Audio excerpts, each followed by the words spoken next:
자유과제 발표를 시작하겠습니다. 저희 조는 1조이고 고나연, 고영호, 김경, 김기원이 참여했습니다. 이것은 목차입니다. 우선 주제와 핵심 질문, 주제 선정 배경을 소개하고 저희가 논문을 선정하는 데 사용한 검색 전략과 선정 과정, 선정된 논문과 선정 이유, 그리고 그 다음 간략한 논문 소개와 저희가 과제를 진행하면서 얻을 수 있었던 결과에 대해서 소개하겠습니다. 저희도가 선택한 키워드는 게임의 의학적 이용입니다.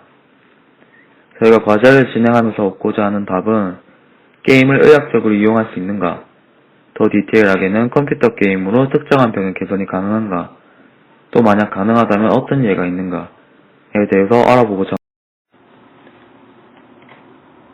주제를 선정한 배경으로는 처음에는 권장 키워드 중 하나인 컴퓨터 게임의 의학적 이용을 선택하려고 했었습니다. 첫 번째 이유로 다른 주제들보다 디테일하고, 두 번째 이유로 과학적 근거를 얻을 수 있는 주제라고 생각되어 논문으로서 의미 있는 결과를 낼 수 있을 거라고 판단했기 때문입니다. 세 번째 이유로는 최근 논란이 됐었던 원격 진료의 장점 중 하나가 바로 원거리에서도 진단 치료가 가능하다는 점이었죠.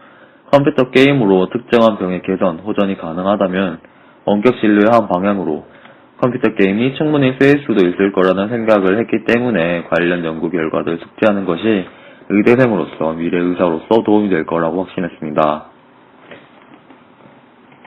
그러나 컴퓨터 게임이란 용어는 비디오 게임, 보드 게임 등을 포함하지 않는 용어이기 때문에 적절한 논문 선정을 할 때에 너무 지역적인 키워드가 될 수 있을 것 같아서 그냥 게임이란 용어를 사용하기로 했습니다. 그래서 주제는 게임의 의학적 이용, 핵심 질문으로는 게임을 의학적으로 이용할 수 있는가를 선택을 했고, 여건이 된다면 게임으로 특정한 병의 개선, 호전이 가능한가, 그리고 만약 존재한다면 어떤 예시가 있는가까지 알아보기로 결정했습니다.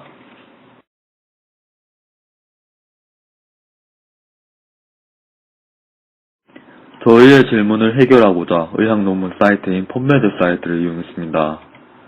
검색 용어로 처음에는 메디컬 유즈와 게임즈를 사용을 했는데 이때 자료의 수가 1309가지로 너무 많아서 컴퓨터 게임으로 범위를 좁혔습니다. 메디컬 유즈, 컴퓨터 게임즈 검색을 해본 결과 역시 저희가 자료를 일일이 훑어보기에는 자료의 수가 너무 많이 나와서 검색 키워드를 하나 더 선택하기로 결정했습니다. 병의 호전과 개선에 대한 내용이 들어가면 좋다고 생각을 해서 임프로브먼트를 추가했는데요. 이때 자료의 수는 37개였지만 저희가 원하는 내용의 주제는 발견되지 않았습니다. 그래서 대신 다시 이 키워드로 검색을 한 뒤에 논문 분석의 용이함을 위해서 초록과 논문 전체를 볼 수 있도록 조건 2개를 추가했습니다. 논문 112개 중에 저희는 일단 1차적으로 제목을 기준으로 5가지 논문을 선정했습니다. 그중 첫 번째 논문은 운동 능력과 비디오 게임의 연관 관계를 밝히는 논문입니다. 암을 앓고 있는 아이들은 치료 과정에서 신체 활동의 감소로 운동 능력이 저하될 수 있는데, 이때 비디오 게임이 암 환자 아이들의 신체 활동을 개선시킬 수 있는지에 대해 평가 조사하는 것이 연구의 목적이었습니다. 이 연구는 대상이 암 환자 아이들이라는 것뿐 사실 비디오 게임이 운동 능력을 향상시킬 수 있는지에 대한 연구이며 암의 호전, 개선에 대한 것과는 상관이 없기 때문에 제외했습니다. 두 번째 논문은 비디오 게임은 일상적인 기능을 강화하고 치료상의 손상을 교정할 수 있다는 사실을 인정하지만 현재까지의 근거들이 충분하지 않다고 주장하는 내용이었습니다. 그러나 여태까지 제시되었던 다른 연구 결과들을 분석하고 비판만 할 뿐 결국 전제를 증명하기 위해 계속해서 최신 연구를 검토해야만 한다는 것이 결론이었기 때문에 저희가 원하는 질문의 답을 얻을 수 있는 논문은 아니었습니다.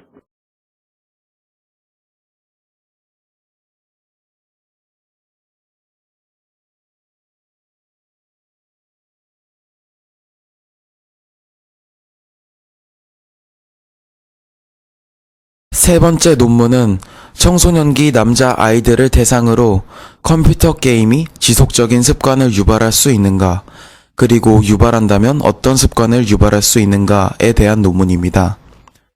컴퓨터 게임이 긍정적인 습관을 유발할 수 있다면 의학적인 이용이 가능할 것이라고 생각했지만 연구 결과는 결국 컴퓨터 게임이 부정적인 습관들만을 유발한다는 것을 증명했기 때문에 이 논문을 제외했습니다.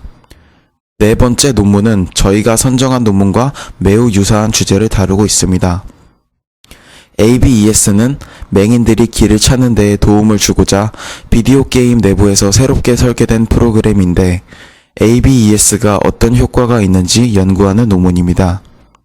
ABES가 맹인들의 공간 지각력을 발전시킬 수 있다고 밝혔지만 실험 대상, 과학적 근거, 그리고 결과 유도 과정이 저희가 선택한 5번째 논문보다는 미흡하다고 판단하여 이 역시 제외했습니다.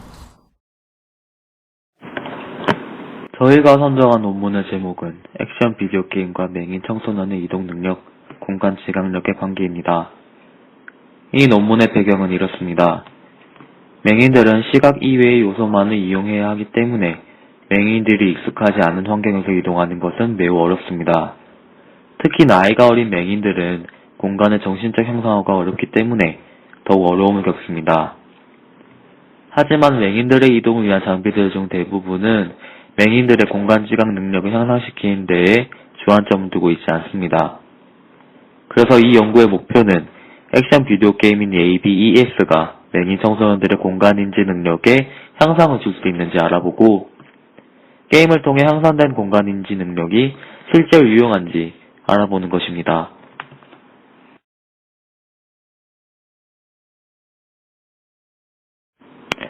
ABES는 게임 내에서 공간에 대한 청각적 힌트를 게임 이용자들이 최대한으로 사용할 수 있게끔 설계된 프로그램으로 실제 건물 구조를 기반으로 만든 액션 비디오 게임입니다.